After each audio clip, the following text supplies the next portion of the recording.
Welcome to this series of mid term exams preparation. ये mid term exams की preparation series की video है। Complete series इस channel के ऊपर अपलोड की जा रही है और आज की वीडियो के अंदर आपको CS411 की मिड टर्म एग्ज़ाम्स की प्रिपरेशन के लिए इंपॉर्टेंट पॉइंट्स करवाए जा रहे हैं। तो शुरू करते हैं आज के इस ट्यूटोरियल को।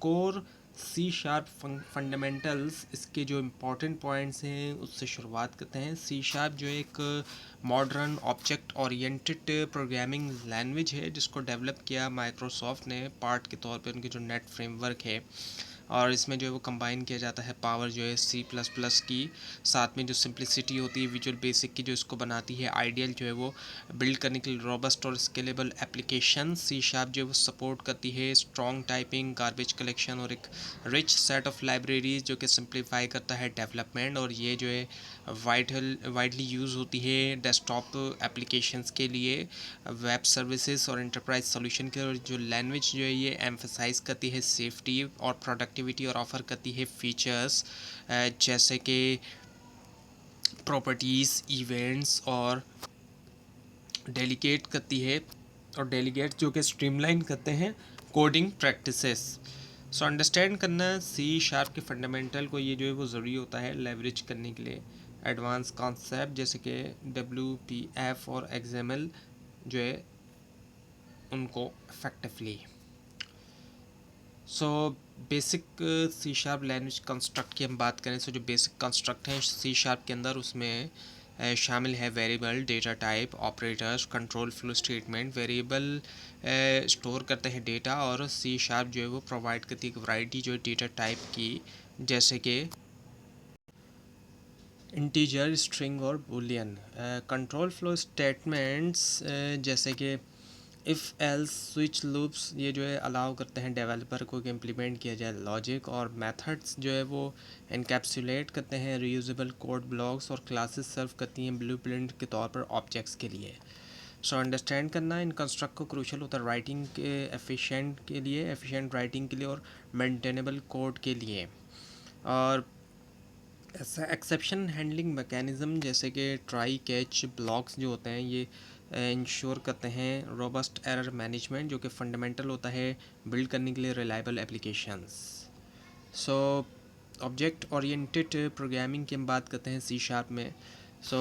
ऑब्जेक्ट ओरिएंटेड प्रोग्रामिंग जो है C# के अंदर ये जो है वो घूमती है 4 प्रिंसिपल्स के दरमियान, जिसमें इनकैप्सुलेशन, इनहेरिटेंस, पॉलीमॉर्फिज्म और एब्स्ट्रैक्शन है। इनकैप्सुलेशन जो वो हाइड करती है इम्प्लीमेंटेशन डिटेल जो एक क्लासेस के अंदर, और सिर्फ ज़ाहिर करती है नेसेसरी इंटरफेसेस, जबकि इनहेरिटेंस जो है वो अलाउ करती है क्लासेस को कि ड्राइव करे प्रॉपर्टीज़ और बिहेवियर जो है दूसरी क्लासेस से प्रमोट करते हुए कोड रीयूज़ को। पॉलीमॉर्फिज्म जो है वो एनेबल करता है मेथड्स को कि बिहेव करें डिफरेंटली, जो कि बेस करता है ऑब्जेक्ट कॉन्टेक्स्ट के ऊपर, जबकि एब्स्ट्रैक्शन जो है वो क्या करता है सिंप्लीफाई करता है कॉम्प्लेक्स सिस्टम को मॉडल करते हुए essential features. Now the advance C# features, इसके बारे में इंपॉर्टेंट देखते हैं। जो प्रॉपर्टीज़ होती हैं C# के अंदर प्रोवाइड करती है कंट्रोल जो है वो तरीका ताकि एक्सेस किया जाए क्लास फील्ड, सपोर्ट करते हुए इनकैप्सुलेशन जो है गेट एंड सेट एक्सेस के ज़रिए, और इंटरफेसेस को डिफ़ाइन करना चाहिए डिफ़ाइन करते हैं कॉन्टेक्स्ट जो है जो कि क्लासेस को लाजमी तौर पे इम्प्लीमेंट करना चाहिए, इनेबल करते हुए पॉलीमॉर्फिज्म और जो लूज कपलिंग होती है कंपोनेंट्स के दरमियान, और इंडेक्सर्स जो वो अलाउ करते हैं ऑब्जेक्ट्स को कि वो असेस किया जाए, जैसे कि एरेज ऑफरिंग करना इंट्यूटिव सिंटेक्स जो है कलेक्शन के लिए। और ये फीचर्स एनहेंस करते हैं, बढ़ाते हैं फ्लेक्सिबिलिटी और जो मेंटेनेबिलिटी होती है एप्लीकेशन डिज़ाइन के अंदर। Now the delegates, events and exception handling. Delegates जो होते हैं C# के अंदर ये टाइप सेफ फंक्शन पॉइंटर जो कि एनेबल करता है मेथड्स को कि उसको पास किया जाए एज अ पैरामीटर, और ये फॉर्म करते हैं फाउंडेशन जो है बुनियाद जो है इवेंट्स के लिए, जो कि अलाउ करता है कम्युनिकेशन ऑब्जेक्ट्स के दरमियान एक इवेंट ड्रिवन आर्किटेक्चर के अंदर। और इवेंट्स जो होते हैं कॉमनली जो है वो यूज़ किया जाता है इनको GUI एप्लीकेशंस के अंदर, ताकि रिस्पॉन्ड दिया जाए यूज़र्स एक्शन को, जैसे कि क्लिक्स या फिर की प्रेसेस। और एक्सेप्शन हैंडलिंग जो है इंश्योर करती है कि रन टाइम एरर को मैनेज किया जाए ग्रेसफुली यूज़ करते हुए ट्राई कैच फाइनली ब्लॉक को। एट्रीब्यूट एनम्स एंड ऑपरेटर ओवरलोडिंग की हम बात करें, जो एट्रीब्यूट्स होते हैं C# के अंदर प्रोवाइड करते हैं मेटा डेटा प्रोग्राम एलिमेंट्स के बारे में इन्फ्लुएंस करते हुए रन टाइम बिहेवियर या फिर जो इनेबल करते हुए रिफ्लेक्शन को, और एनम्स जो है ये डिफ़ाइन करते हैं एक सेट जो है सेट ऑफ नेम्ड कांस्टेंट, और इम्प्रूव करते हुए कोड रीडेबिलिटी और रिड्यूस करते हुए एरर्स। और ऑपरेटर ओवरलोडिंग जो है वो अलाउ करती है डेवलपर को कि रीडिफाइन करें बिहेवियर जो है ऑपरेटर का कस्टम टाइप्स के लिए, और एनहेंस करते हुए एक्सप्रेसिवनेस। और ये एडवांस फीचर्स इनेबल करते हैं डेवलपर को कि वो लिखें क्लीनर, ज़्यादा intuitive code. So data handling and file operations की अब हम बात करते हैं। Reading and writing XML. XML जो एक वाइडली यूज फॉर्मेट होता है डेटा एक्सचेंज के लिए, और सी शार्प प्रोवाइड करता है रोबस्ट सपोर्ट जो है रीडिंग और राइटिंग के लिए। एक्सएमएल जो है क्लासेस के ज़रिए, जैसे कि एक्सएमएल रीडर, एक्सएमएल राइटर और लिंक टू एक्सएमएल। इसके अलावा सीरियलाइजेशन एंड डीसीरियलाइजेशन की हम बात करें, ये अलाउ करता है ऑब्जेक्ट्स को कि वो कन्वर्ट हों एक्सएमएल तक और वाइस वर्सा। और अंडरस्टैंड करना एक्सएमएल हैंडलिंग क्रूशल होती है एप्लीकेशंस के लिए जो कि इंटरेक्ट करती हैं वेब सर्विसेज के साथ या फिर रिक्वायर करती है configuration management. Now the working with files and directories, C sharp जो वो प्रोवाइड करती है system dot I O namespace file और डायरेक्टरी ऑपरेशंस के लिए। और क्लासेस जैसे कि फाइल इन्फो, डायरेक्टरी और डायरेक्टरी इन्फ्लो सिंप्लीफाई करती हैं टास्क को। और स्ट्रीम बेस्ड ऑपरेशन जो है अलाउ करता है एफिशिएंट हैंडलिंग जो है लार्ज फाइल के लिए, जबकि सिंक्रोनस मेथड जो इम्प्रूव करता है परफॉर्मेंस जो है आईओ बाउंड एप्लीकेशंस में। और प्रॉपर एरर हैंडलिंग और रिसोर्स मैनेजमेंट जैसे कि यूज़ करना यूजिंग स्टेटमेंट जो स्ट्रीम्स के लिए ये ज़रूरी होता है रोकने के लिए मेमोरी लीक्स और इंश्योर करने के लिए application stability. So WPF and XAML fundamentals.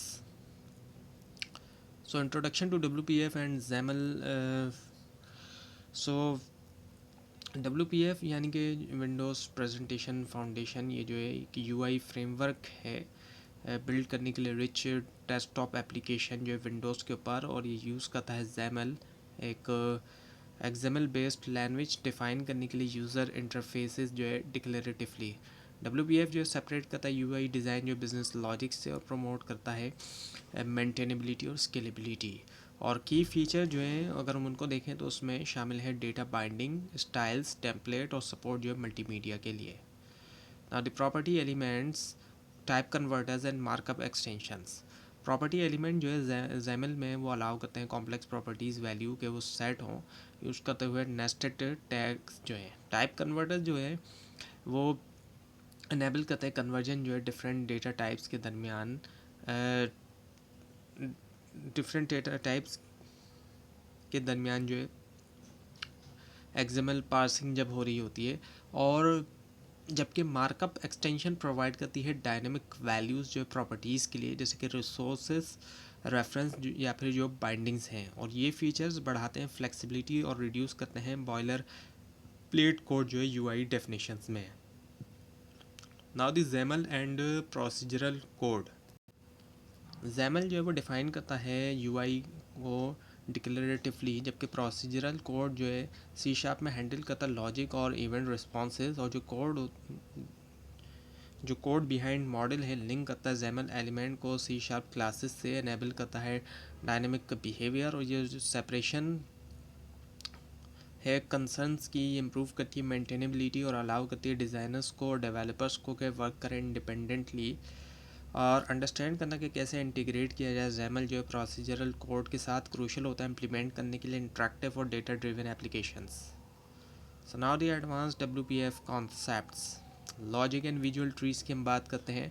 WPF जो है वो उसमें यूज़ किया जाता है लॉजिकल और विजुअल ट्रीज ताकि रिप्रेजेंट किया जाए UI एलिमेंट्स। और लॉजिकल ट्री डिफाइन करता है हायरार्की जो एलिमेंट्स की कंटेंट पर्सपेक्टिव से, जबकि विजुअल ट्री में तमाम विजुअल कंपोनेंट्स शामिल हैं वो भी जिनको जनरेट किया गया टेम्पलेट से। और अंडरस्टैंड करना इन ट्रीज़ को ज़रूरी होता है इवेंट राउटिंग के लिए, रिसोर्स लुकअप और जो परफॉर्मेंस ऑप्टिमाइजेशन। और डेवलपर अक्सर यूज़ करते हैं टूल्स जैसे कि विजुअल स्टूडियोस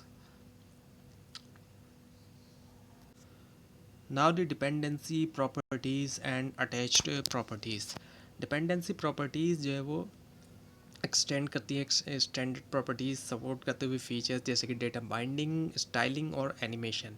ये सेंट्रल होती है W P F's property system की और इनेबल कर रही होती है डायनेमिक यूआई बिहेवियर। और अटैच प्रॉपर्टीज़ अलाउ करती है चाइल्ड एलिमेंट्स को के स्टोर करें वैल्यू जिनको डिफाइन किया पेरेंट्स एलिमेंट में, और फैसिलिटेट करते हुए फ्लेक्सिबल लेआउट। और ये कॉन्सेप्ट क्रूशियल होते हैं क्रिएट करने के लिए रीयूजेबल और interactive UI component W P F applications में। Now the transform panels and layout management. So transforms जो है डब्ल्यू पी एफ में अलाउ करता है एलिमेंट्स को कि वो रोटेट हो, स्केल्ड हो या फिर ट्रांसलेट हो। एनेबल कर रहा होता है रिच विजुअल इफ़ेक्ट्स को। और पैनल जैसे कि स्टैक पैनल, रैप पैनल या फिर जो ग्रिड मैनेज है एलिमेंट लेआउट है, ये इंश्योर कर रहा होता है रिस्पॉन्सिवनेस और ऑर्गेनाइज्ड जो यूआई डिज़ाइन है। अंडरस्टैंड करना पैनल कंपोजिशन और हैंडल करना कंटेंट ओवरफ्लो जो है ज़रूरी होता है बिल्ड करने के लिए adaptive interfaces.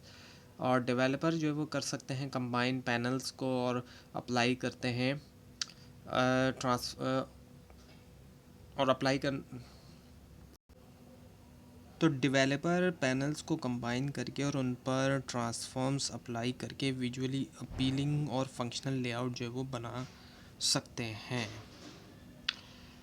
So now the input and handling in W P F. Input events की हम बात करते हैं तो डब्ल्यू पी एफ प्रोवाइड करते हैं एक comprehensive input system, hand mouse handling, keyboard और स्टाइलस इवेंट्स के लिए। और इवेंट राउटिंग जो है वो स्ट्रेटजीज़ जैसे कि बबलिंग और टनलिंग जो है वो डिटरमाइन करते हैं कि कैसे इवेंट्स प्रोपोगेट कर होते हैं एलिमेंट्री के ज़रिए। और अंडरस्टैंड करना इनपुट इवेंट्स को जो है वो क्रूशल होता है इम्प्लीमेंट करने के लिए। इंटरेक्टिव फीचर्स जैसे कि ड्रैग एंड ड्रॉप हो गया, कीबोर्ड शॉर्टकट्स हो गए और जो जेस्चर रिकग्निशन हो गया। So proper event handling enhance करती है यूज़र एक्सपीरियंस और इंश्योर करती है एप्लीकेशन रिस्पॉन्सिवनेस।